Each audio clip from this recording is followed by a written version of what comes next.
And I also will mute all, and feel free to interrupt and with a question or a comment at any point. I'm going to share my screen in a moment. I want to continue talking about the war with Hamas, and specifically to focus on the hostage deal in terms of what are the Jewish parameters in dealing with releasing hostages. Are there parameters? What should the issues be, and what are the issues at stake here as Israel? I tell you, it's been heartbreaking, heartwarming, and heartbreaking at the same time to see these hostages be released. Um, and to hear a little bit that's coming out already from family members about what conditions were like for them in captivity. It's just awful to see, you know, the 4-year-old, because she turned 4 on Friday and she was released yesterday, this orphan, to be reunited with extended family. She witnessed her parents being killed, her father laying shot and then lying on top of her. She had to crawl out from under him and run to the next door neighbor's house. Just the stories like this are just of the brutality of Hamas. And from my perspective, the world refuses to condemn Hamas, and just also the logistics.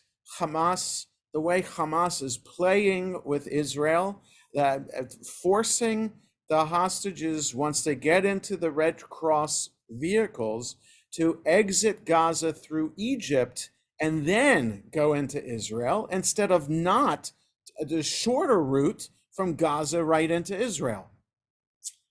And also to break apart families while releasing the hostages, because a mother and a daughter were supposed to be released at the same time, but the daughter was released and the mother was not. So just as this is playing out, it's just very important to understand that Hamas is just playing these cruel and inhumane games while they're doing it. And today, while the fourth and last round of hostage release is supposed to happen, glitches have happened today as well. Glitches happened on Shabbat. Glitches are happening today, while at the same time, there are negotiations underway to extend this truce to allow more hostages to be released. Now, back to the idea about releasing hostages, or obtaining the release of hostages. It's tragic that a mitzvah, one of the 613 commandments in our tradition, is to secure the release of a captive.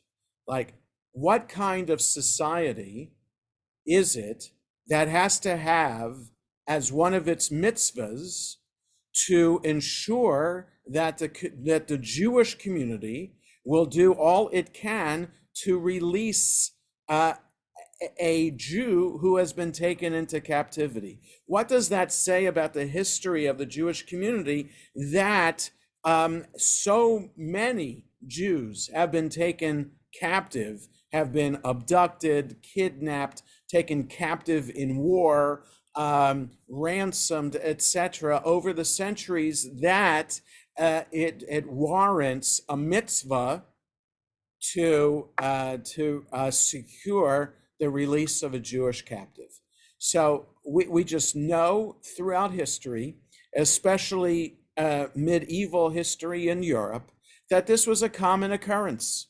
That we know from Jewish history that of the 3,000 years that we've been in the land of Israel, only 500 historically And then now 75 have been years have been autonomous Jewish rule in the land of Israel. You had about 400 or so years from King David until the Babylonian exile, and then you had another 100 years after Hanukkah, when the Maccabees defeated the Greeks, and the Maccabees' descendants, known as the Hasmoneans, ruled, semi-ruled, really. They were allowed to have an autonomous state within the Greek Empire until the Romans came in 63 BC and ended that. So you had about 500 years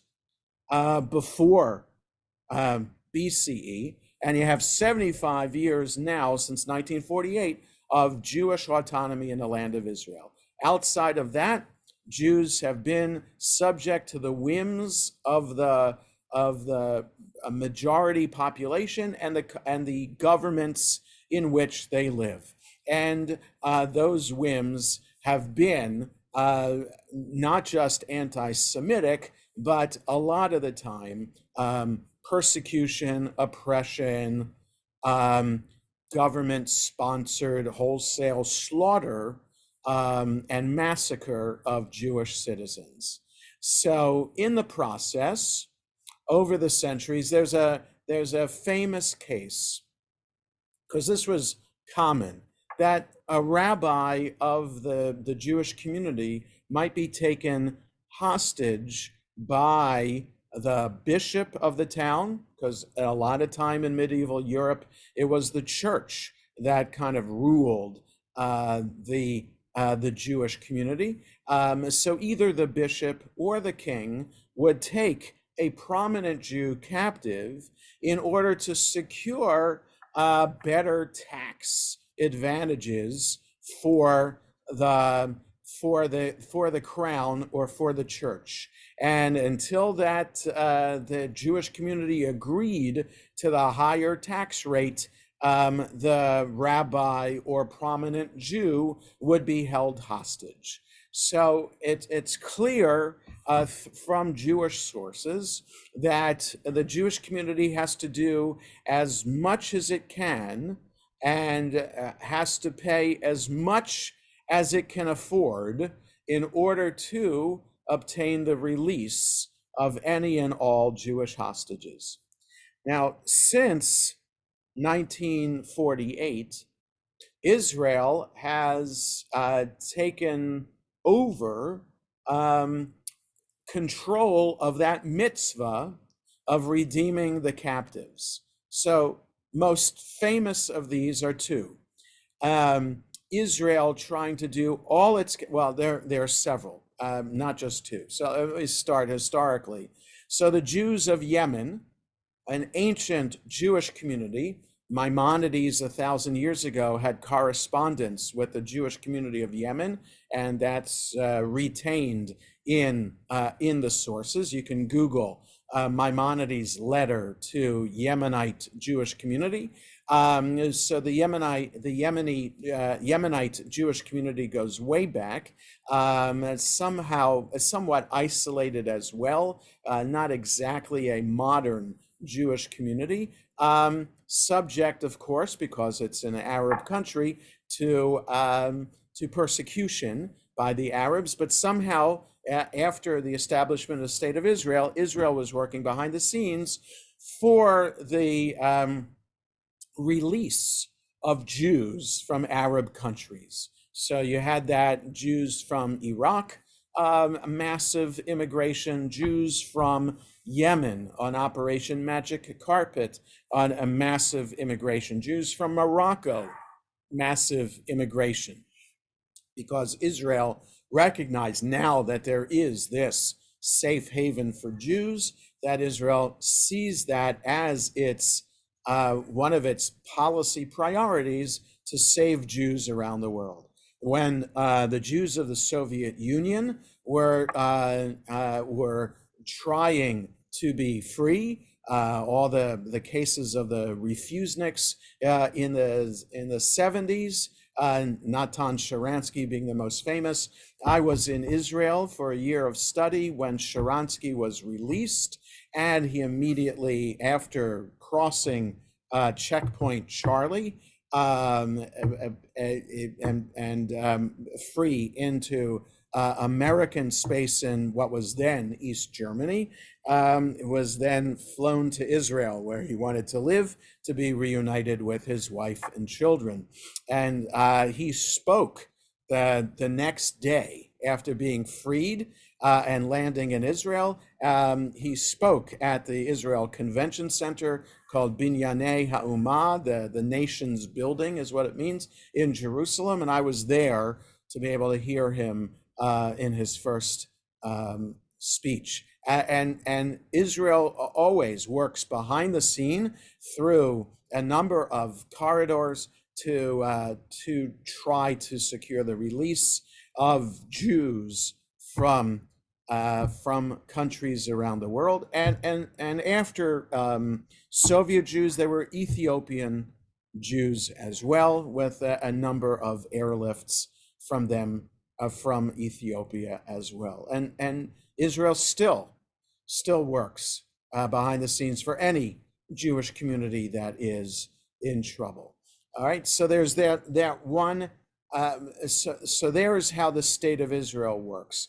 In medieval Europe, one Rabbi Meir of Rothenburg, a town in Germany, was known, was not just the prominent rabbi of Rothenburg, but he was really the chief rabbi of Ashkenazi Jewry in the 1200s, 1300s.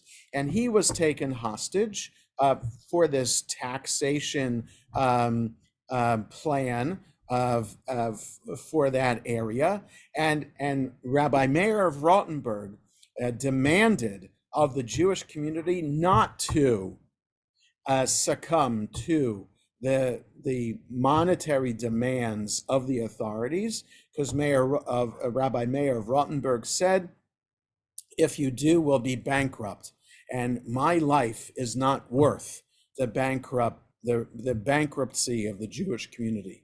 So he refused to allow his community to pay that ransom. And the Jewish community listened to Rabbi Meir of Rothenburg, because not only was he their chief rabbi, but like I said, he was the chief rabbi of Ashkenazi Jewry. And if he says not to do it, then who is the community to go against the words of the chief rabbi? And he said it in a way that it was a halachic decision, a decision of Jewish law, that he says that he said that the community was not supposed to pay for his ransom. So he languished in prison for a few decades until finally he was released. You can also Google that story.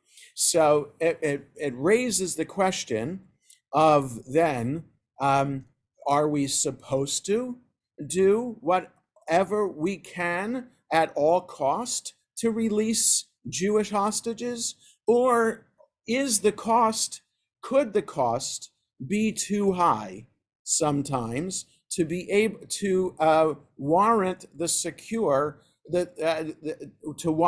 securing the release of the hostage, right? Are there other factors at play to determine whether one should release a hostage or not?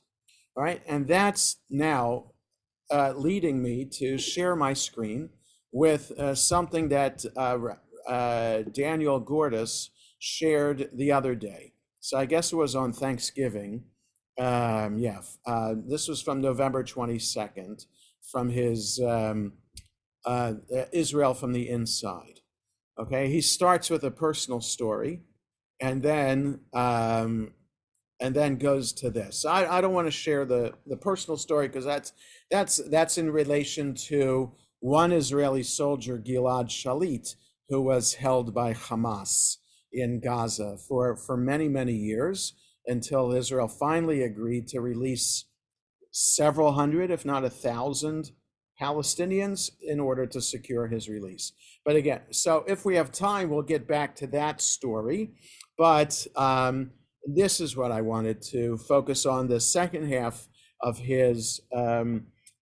his email from November 22nd, where he's quoting from Ynet News, which is one of the news sites in Israel. I don't go to Ynet for my news, but it is a reputable site. So it gives the bullet points of what the release hostage release deal was. Right, 50 hostages, women and children, will be released during the first 4 days of a ceasefire. So we're waiting for the last hostages to be released today. That would add up to 50. Israel will release about 150 prisoners, teenagers and women who have not been charged with murder. So it's close to murder, though.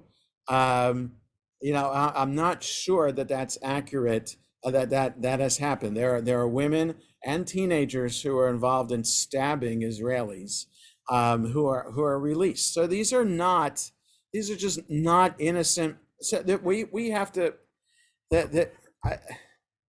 I'm not sure the world understands that in this deal, this is not a fair release. Just the fact that it's 3-1, okay, for every Israeli hostage in Gaza being released. So for the 50, 3 Palestinian prisoners are being released. So that's not fair, 3-1. But okay, Israel agreed to that. And it's also the people being released are not the same.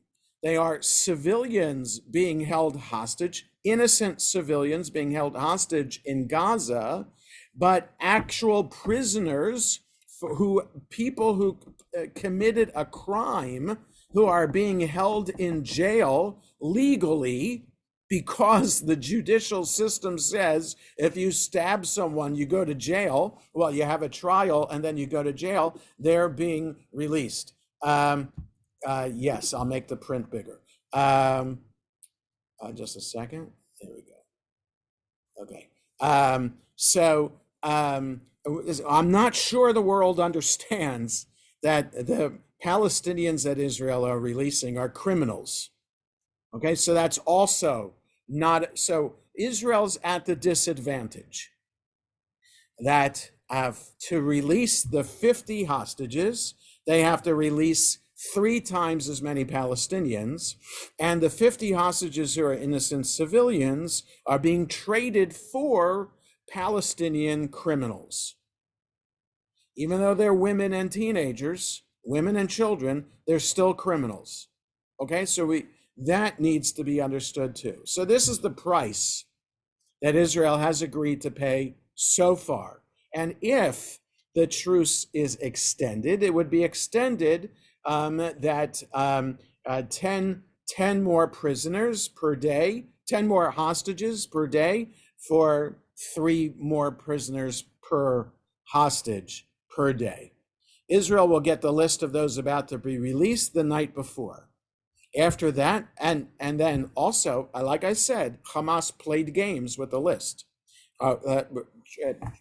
not releasing a mother and a daughter on the same day, right? The mother is still in captivity.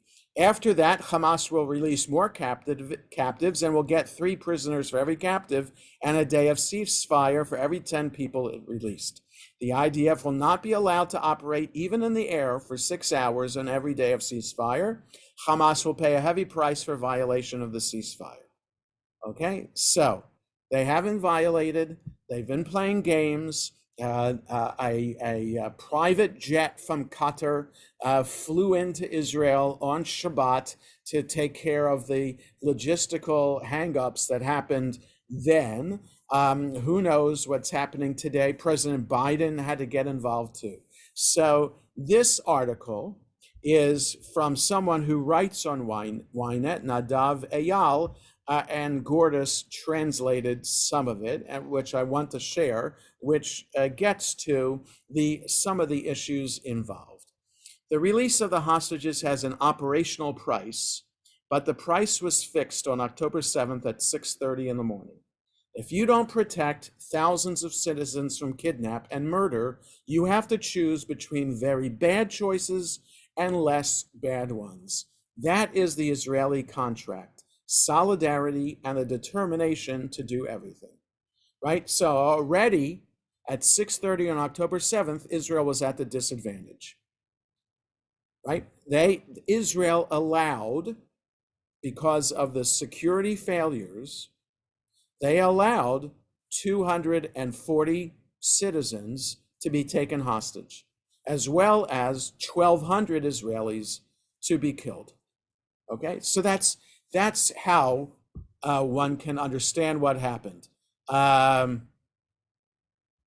about lawful detention with no charges against them.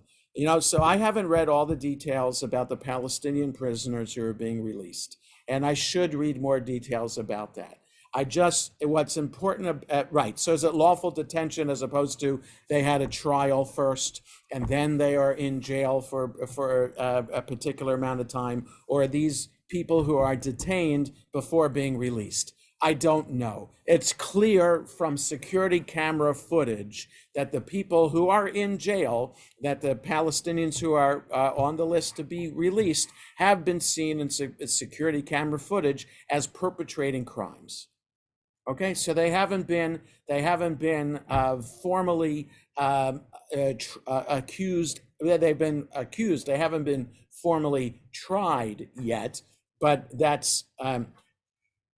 It still gets to my point that the hostages being held by Hamas have not perpetrated any crime at all. The only thing they did was they happened to be living in communities close to the Gaza border, subject then to the rampage of these brutal Hamas terrorists. Okay, so this is how the author is beginning the article. That already, this isn't that Israel decided to wage war, and like 1967, Israel's army attacked Egypt's army and Syria's army and air force. Okay, that's the way countries wage war against each other, army against army. And for Egypt and Syria, it was a surprise attack. Okay, and prisoners of war are taken as a result of the combat, and then countries, as a matter of their ceasefire, arrange for the exchange of prisoners of war. That's how it goes. Equal for equal, soldiers for soldiers, which is not the case of what happened on October 7th. So already Israel's at the disadvantage in what happened. A tragic, horrible disadvantage that will take decades for Israel to recover from. So it's often customary to write how difficult the decision is, right, to reach this decision, these bullet points. That's also the cautious, cowardly thing to write. Indeed, the decision facing the government this evening, Tuesday, is not easy. That's Tuesday last week. Nothing is easy in an existential war, especially after the disaster and massacre of October 7th. But the decision is self-evident, as clear as can be. One of the most binding decisions an Israeli government has ever made, but it's completely clear as the light of the sun that this is the decision that needs to be made. On October 7th, the state of Israel failed, and the security system failed to uphold the most basic obligation of the state: minimal personal security for its citizens. More than 1,000 were murdered, more than 200 were kidnapped. Women and girls were raped. Houses were looted. Israelis are now trapped in the tunnels in Gaza Strip. Children and babies, elderly, women, soldiers, and young soldiers. The attempt by charlatans and extremists to frame this as though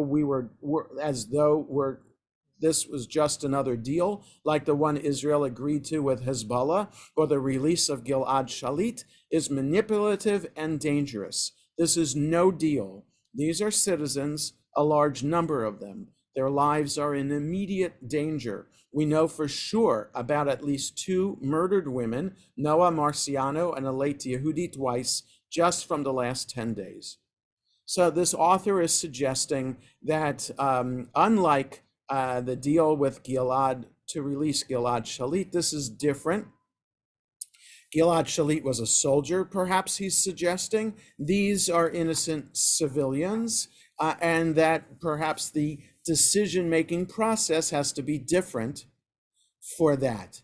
And also, the circumstances for Gilad Shalit being taken captive might be different than the circumstances under which the 240 were taken captive. And so the circumstances for people being taken hostage, he is suggesting, might determine also the willingness to make a deal.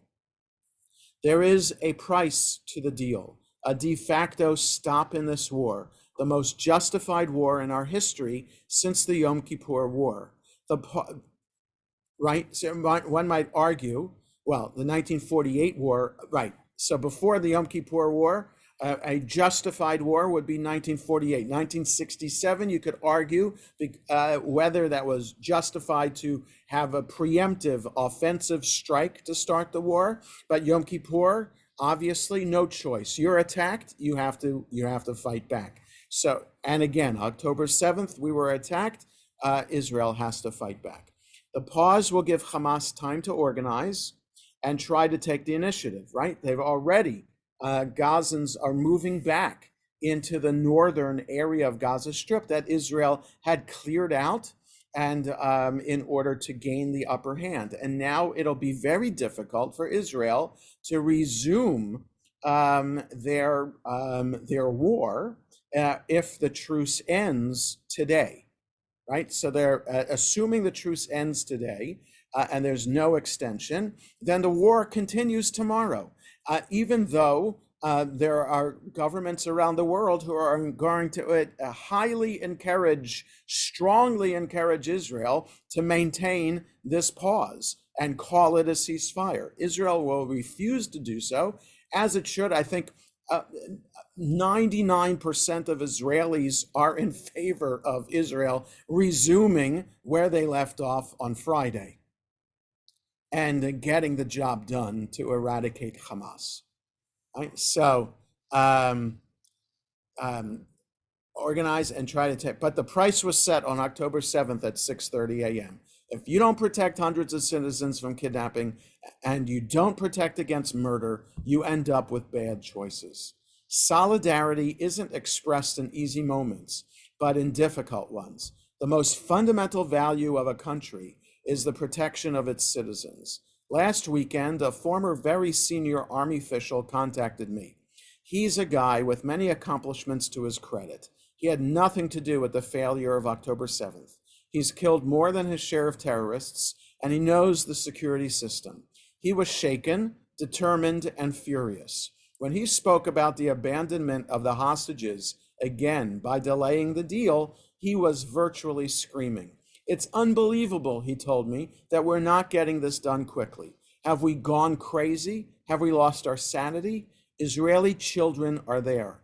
What are they debating about? Rejecting. Not the release of murderers, the release of a small number of women and minors. About how many days of ceasefire? I assure you that the IDF knows how to handle that. And if the IDF is determined to eliminate Yahya Sinwar, he's the leader of Hamas in Gaza, this deal would not interfere. And if we're not determined, then nothing will make any difference anyway. Right? So on the one hand, this Israeli general has a senior army official is being quoted from this author of Ynet News as saying, we have no choice. The army has to do this. The Israeli government has to get this done. The position of the professionals is clear. We need to get back those whom we can and continue to destroy Hamas until the very last bunker. And if there's an opportunity to get more of them back in a military operational or in a deal, military operation or in a deal, then get them back too. These are not the only these are not only the generals who sit in the general staff, but also in the field. Let me quote you from a general who fought and lost dozens of his soldiers on October 7th. If necessary, return all their prisoners in order to return all the abductees, he told me. Trust us. We'll find and kill all the terrorists who were released one by one. Right? So Israel has its way, right? The story goes that the Palestinian terrorists who killed the Israeli athletes in Munich in 1972, all those terrorists were hunted down by Mossad and killed one by one. And so Israel has the means to do that. It's tragic also that who Israel and the United States have been negotiating with for Israel and Hamas is Qatar, the country that is harboring leaders of Hamas. So this Arab country that allows terrorists to live freely happens to be the one who is able to make these deals happen. You're dealing with the devil, but what this author is clearly pointing out is that you have no choice. You have no choice. And no, it's not easy, he goes on. After the Black Sabbath, that's what October 7th is being called, the Shabbat HaShechorah, the Black Sabbath, nothing is easy. Is it possible that the process of returning the hostages will collapse? Yes. Is it possible that this will make it difficult for the IDF to continue against the background of certain international dynamics? That Sinwar will suddenly find more hostages and ask for a few more days, or that he will not find the ones he promised? Everything is possible. We're not naive, and we're not ignoring the excruciating price. But what will we say to ourselves if we don't try? That we left 10-month-old Kafir Bibbs in the captivity of Hamas? That we gave up the chance to return 3-year-old, well, she turned 4, Abigail Idan, who witnessed the murder of her parents and ran when she was soaked in the blood of her father, Ro'i Idan, to the neighbor's house and was kidnapped along with them? This is not about sentimentality. No, Qatar did not sign the Abraham Accords. They do not have relations. Israel does not have relations with Qatar. It has relations with the United Arab Emirates and Bahrain, but not Qatar.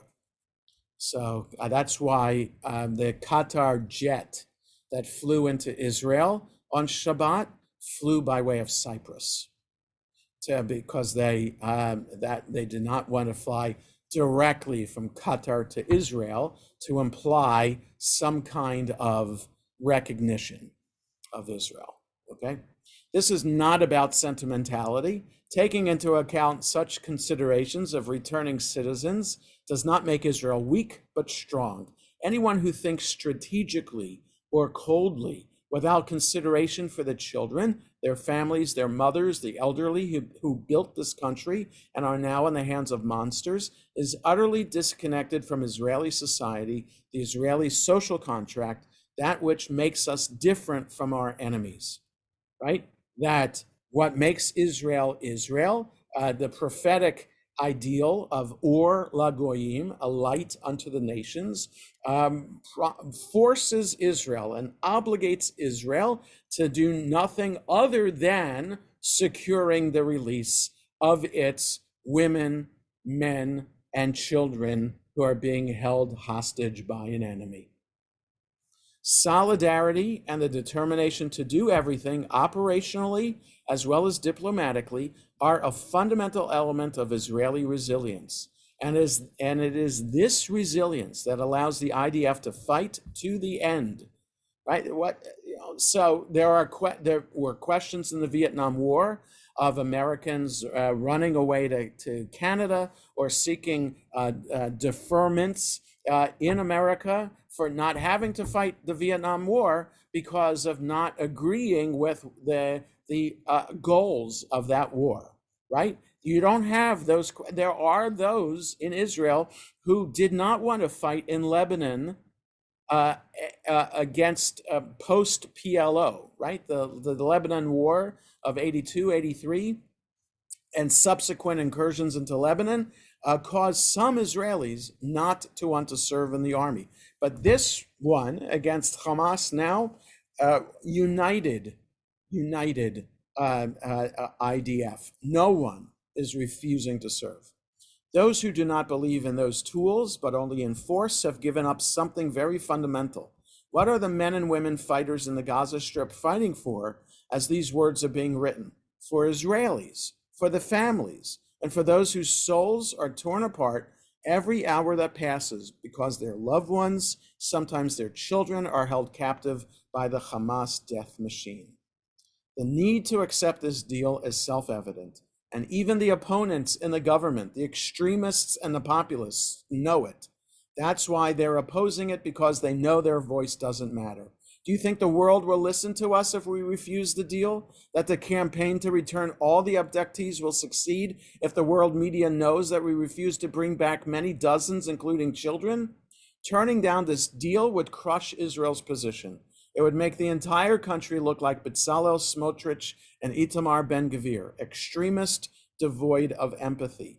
That is not Israel. So that gets to a whole other issue about the Israeli government right now and Ben-Gvir and Smotrich in it. People are ignoring that now because the number one priority is defeating Hamas. But as soon as that is done, then I'm sure the government's going to fall. The Israelis are not naive. Everyone knows that we're in for painful days with occasional bursts of light. The bright spots will be the moments of recovery of some of the abductees. The torment will be all the rest of the time. The waiting, the manipulation, the uncertainty of the families until the last moment, the terrible disappointment of those whose loved ones remain there. And the most important point must be made again. The military power of Hamas needs to be destroyed until the last bunker and the last mortar. We dare not give up, say that it is now impossible, that the conditions have changed, that Hamas was beaten or learned a lesson. It must be genuinely destroyed. While doing that, we have to try with all our might to save what was ripped and kidnapped from us, to save what is left of ourselves. So a pretty passionate article about what this is all about. The very soul of Israel is at stake. That I see a lot in what Daniel Gordis is reporting and other people on Times of Israel are saying. The very soul of Israel is at stake, and that everyone, no matter how leftist you are in Israel, everyone agrees Hamas must be destroyed. And that gets to leftists in Israel versus leftists around the world, and you're at an impasse because there's a disconnect where leftists around the world see Hamas as champions for progressive, for the underdog, for the disadvantaged, for the oppressed, refuse to see that the very people who are supporting Hamas are those very people who would be oppressed by Hamas. Gay and lesbian people, women, just two categories of people, segments of society who, as if they are progressive and championing Hamas, don't recognize that if they lived in Gaza, they would not be allowed to express their progressive views. But I digress from the topic today of these hostages. So it is clear, because of the circumstances surrounding who these hostages are, what led to them being taken into captivity, and the situation in which Israel finds itself in terms of the number of hostages and the condition of the hostages. There is no choice but for Israel to pay a heavy price for their release. Rarely is it a one-for-one deal when fulfilling the mitzvah of redeeming a captive. Here, Israel should be lucky that it's 3-1 and not 5-1 or 10-1. Anyway, so that's any thoughts, questions, or comments about this? Yeah, it is pretty pretty self-evident. And um, so we hope and pray that the logistics today get worked out, so the last batch of these 50 of hostages will be released today. And if a truce is, if the extension is reached, then we'll look forward to the release of more hostages tomorrow as well. So we continue to pray for Israel. We can, as I did this morning at morning service. Every time we have morning minyan, I add the Mishaberach for the release of all the hostages. And this is another challenge too, as hostages are being released, that hopefully we won't forget that there will still be over 150 hostages still in Gaza, and we have to fight until all the hostages are released. Barbara, did you have a question? And then Perry. Just saying that some of those that are demonstrating for Hamas is also the neo-Nazis whose main aim is anything against the Jews. Yes. So right. So that it just gets to, you know, how precarious our situation as Jews, let alone how precarious Israel's position is around the world, and that how isolated at times like these we feel, right? So it is only recently that I have that my interfaith colleagues have started to reach out to me, and most of that is because I initiated contact. So there was something that the Hartman Institute released last week or 2 weeks ago, some webinar that they did specifically for non-Jewish clergy to understand what the issues are at play in this war with Hamas. And I decided, since I hadn't heard from my colleagues up until that point, that I would share the link to that with my colleagues. So there are 40 people on my interfaith clergy email list, and 4 people responded to that. One of whom I'm having coffee with tomorrow morning to talk about this, because I said in my email, you know, I haven't been reaching out because I'm kind of like the de facto coordinator of the group. I'm supposed to be arranging meetings for us, and I just haven't felt the desire to do that. So I said, you know, my thoughts have been with what's going on in Israel and the situation with the rise of anti-Semitism in this country. And I just, here's a webinar that you can watch at your leisure to understand from my perspective of what's going on.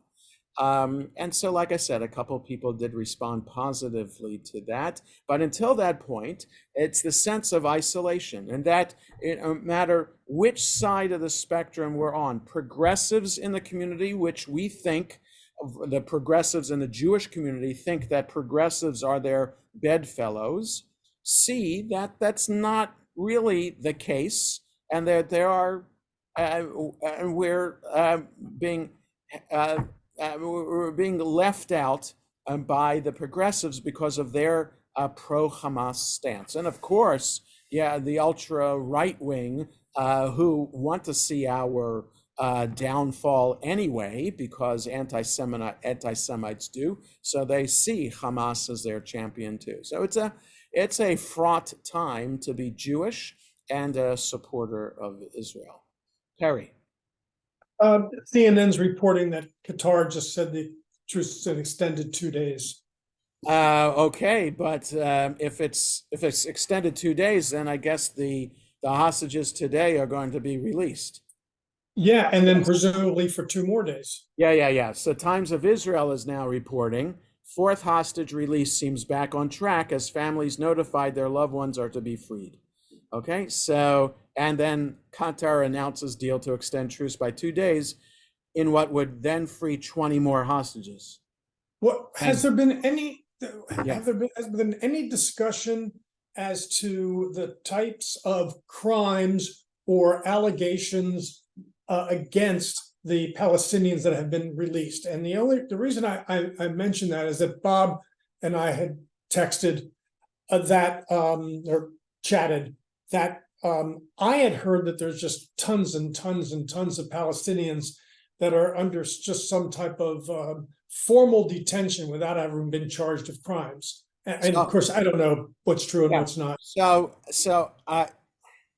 that's a whole other issue, which gets to the issue of Israel and the Palestinians, okay, and the Palestinians in the West Bank.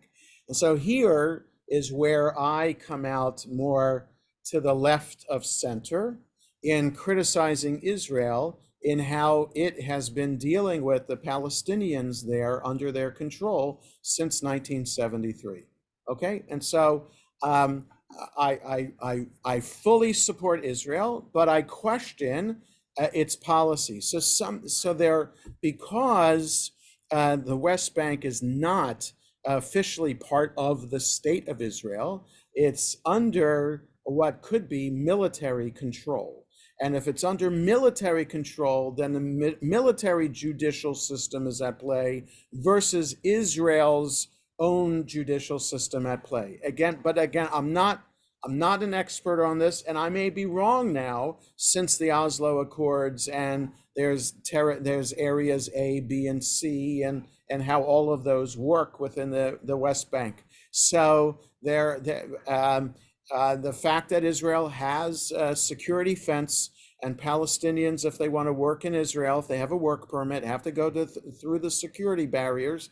Okay, I understand how people can be upset with that idea, and that already makes a difference between Israelis and Palestinians. Okay, I understand why the security fence is there, and I'm more to the right of center regarding that. But in terms of detaining alleged, well, they're more than alleged. You have it on security footage, the camera footage, how the perpetration of these crimes. So the fact that Israel detains them, how long do they detain them for before trial? I have no idea. And that should be a topic for another discussion another time, because I just don't know all the details surrounding that. So what kind of agreement did Israel reach with Hamas vis-a-vis these Palestinians they're releasing? Are they actually prisoners who have been sentenced after a trial, or are they prisoners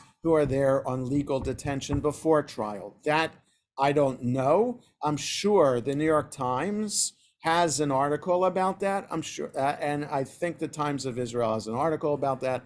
I just don't know. I don't know for sure. Okay, so Jules, do you have a question? Yeah, so you have to unmute yourself, Jules, and maybe you'll need hold down. No, you're not unmuted. Hold down the space bar on your keypad and keep it held down. That will unmute yourself. No, Jules, it's not working. I'm sorry. Yeah. There you go. Go ahead. I have a question, Yeah. and don't get insulted by it, but am I a Jewish American or an American Jew? Are you're discussing the issues from the Israeli point of view, or from Jewish point of view, as you're entitled to do, but a lot of times there's an ambivalence in my mind, has Yeah. been for years. Yeah. I served in the U.S. Army. I did everything as a citizen of the United States. Absolutely. Absolutely. Now I'm sitting here and I'm debating issues about what the Israeli government ought to do, or what being Jewish ought to do. Jules, it's a very, very important point that you're raising, and it's, we've had the luxury as Jewish Americans to call ourselves Jewish Americans, meaning that we're American first, and the description of us is that we're Jewish Americans, right? So that's how I understand it. A Jewish American is an American who happens to be Jewish. So we're fortunate in our 4,000 years of Jewish history to have the luxury of being able to call ourselves Jewish Americans. Okay, so as opposed to what would naturally be an American Jew, that we're Jewish first who happens to live in America, or you're Jewish and you happen to live in France. So you're a French Jew or you are Jewish French. All right, it's more precarious in France than it is in America. So it is now, when anti-Semitism is on the rise, that your question, Jules, is a good question. Are we still Jewish Americans, or are we American Jews? Where does our loyalty lie? And I would argue that our loyalty is always a dual loyalty, and that is for America and for Israel, and that there is no problem being a citizen of both, and America recognizes that. The fact that that President Biden is trying to secure the release of 10 Americans being held hostage, those 10 Americans are Israeli Americans. They are dual citizens. That 4-year-old who was released yesterday is an American citizen. She wasn't born in America. She was born in Israel.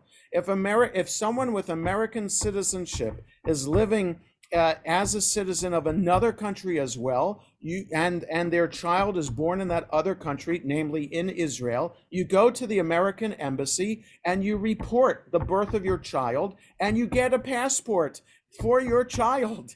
That child becomes an American citizen. So that 4-year-old never may have stepped foot in America, visiting America with her family, but I'm sure she was born in Israel, lives in Israel, speaks Hebrew with an Israeli accent, and yes, but that's so. But now, because of the rise of anti-Semitism, our time is nearly running out. That's your question, Jules, is an important question. Do we revert to being American Jews, or are we still Jewish Americans? Saul. Yeah, I think I asked this question a few sessions ago, but Jules, you have to realize, like, during World War I and World War II, we got into it because we're America. And despite what the Israeli government and their people can decide what they want to do, but they really can't exist without the support of America. And I think that we have a big influence on what Israel does. Yeah. And we will continue to have a big influence on what Israel does. So they have to respect what we feel about it too. It's a very complicated, nuanced thing. So when you say we, Saul, I'm assuming you're referring to the American government, but it's also we as Jews, as American citizens. What kind of influence do we have, or as Jews living in America, the largest Jewish community, right? Just slightly larger than Israel. Israel's Jewish population is going to overtake America in the next few years, but we're the largest Jewish population in the world. What kind of influence do we have on Israeli government policies? So anyway, we went far afield off this topic of the hostages. But I wanted us to see that article from Ynet, that op-ed, very important to say what's emotionally at play with this hostage deal. So have a good rest of the day, everyone. Next Monday, we will not have Jews in the News. There's a United Synagogue Convention, United Synagogue Rabbinical Assembly Convention happening in Baltimore. So I'll be attending that along with the other professional staff here at the shul. So no Jews in the News next Monday.